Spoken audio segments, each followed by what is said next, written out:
Ask you this though, after the group stage in which Japan won all 3 games, outscored the opposition 11-0, I felt like you weren't completely sold yet based on your tweets and some of the comments you made on this podcast.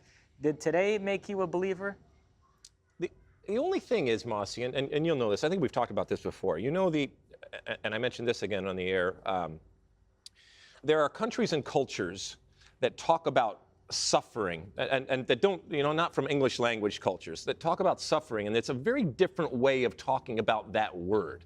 And there's almost like a respect and a necessity for teams. And so when players and when teams say they suffered, when you say it in English, it doesn't have the same impact and meaning.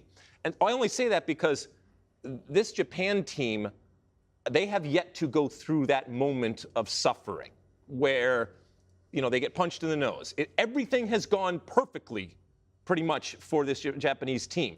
Even when they've made changes, even when they've played against different types of opposition, everything that Ikeda, the coach, has pressed has turned out perfectly. Now, I don't know if maybe they won't suffer at all through this tournament, but I just wonder what the mentality is to a team that has yet to face any real type of adversity in a tournament when that first happens, and they look around and say, well, we haven't experienced this, and this is not something that we're used to. So that's my only caveat here, but they are worthy of all the praise. They are worthy in the power rankings and everything out there of what they did, what they have done, specifically because of the way that they have adjusted through this tournament.